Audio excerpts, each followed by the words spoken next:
স্বামীর পকেট থেকে স্বামীকে না জানিয়ে টাকা নেওয়া যাবে কিনা? স্বামীর পকেট থেকে স্বামীকে না জানিয়ে টাকা নিতে পারবেন কিনা,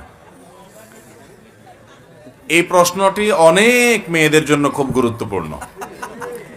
একবার রমজান মাসে সম্ভবত সারা রাত, আমাদের বাসায় রমজানের সবাই সাধারণত জেগে থাকে সারা রাত রমজান মাসে, দিনে ফজরের পরে এশাক পড়ে তারপরে 4-5-6 ঘন্টা একসাথে ঘুমায়। এটা আমাদের বাসায় একটা কালচার অনেক দিন থেকে।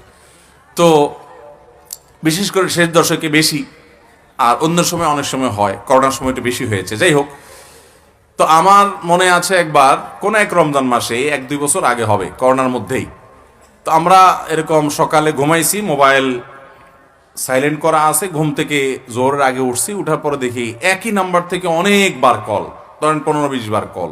আরে একটা নাম্বার থেকে এতবার কল আসছে, নিশ্চয়ই কোনো মানুষ বিপদে পড়ছে।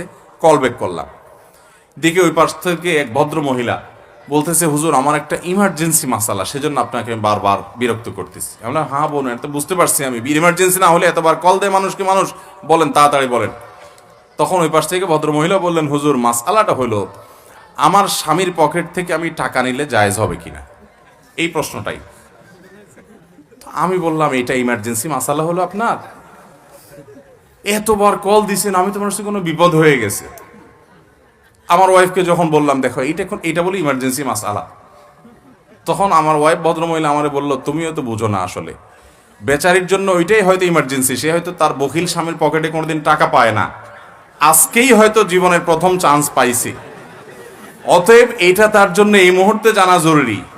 তুমি তোমার জায়গা থেকে সবকিছু হিসাব করলে তো হবে না, ওই বেচারের জন্য ওইটা ইমার্জেন্সি ছিল হয়তো বা। আমি বললাম, ঠিক তো, আমি তো এইভাবে চিন্তা করিনি, হতে পারে।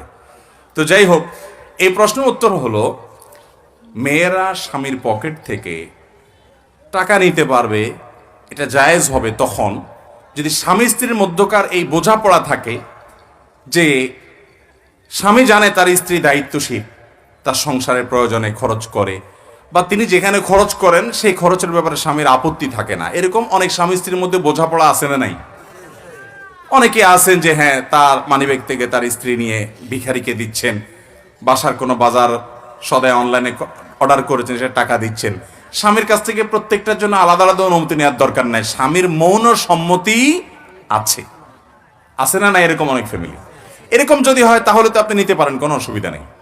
আর যদি ব্যাপারটা এরকম হয় যে আপনি স্বামী ঘুমানোর পর ওই হুজুরের কাছ থেকে মাসালা জিজ্ঞাসা করে তারপর চুপে চুপে আস্তে করে মানিব্যাগটা বের করে আপনি সেখান থেকে টাকা পরে সরায় আবার জায়গা মতো রেখে দিচ্ছেন, ভদ্রলোক যাতে টেন না পায়, প্রক্রিয়া যদি এটা হয় তাহলে সেটা না জায়েজ।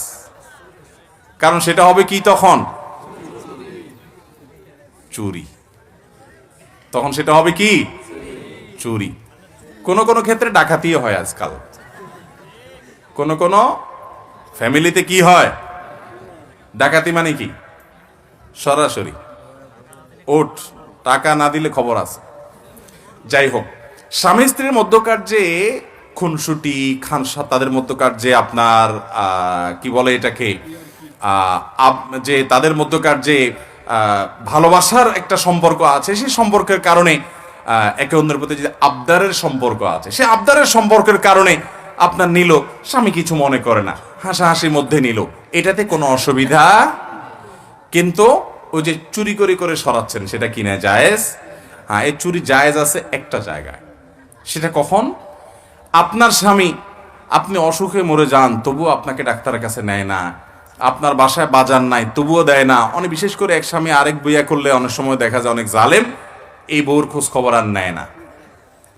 একেবারে নিত্য প্রয়োজনীয় তার যে প্রাপ্য সেটাও দেয় না, বাপের বাড়ির থেকে এনে বেচারি সংসার চালান লাগে, চাল ডাল কিনা লাগে। এরকম যদি হয়, তখন এই স্বামীকে যদি আপনি বাগে পান, তো আপনার যতটুকু না হলে নয়, যেটা আপনার প্রাপ্য অধিকার, ভরণ পোষণ, খাবার দাবার, চাল ডাল কেনার, এইরকম টাকা তার কাছ থেকে আপনি সরায় নিতে পারেন, এটা জায়েজ হবে।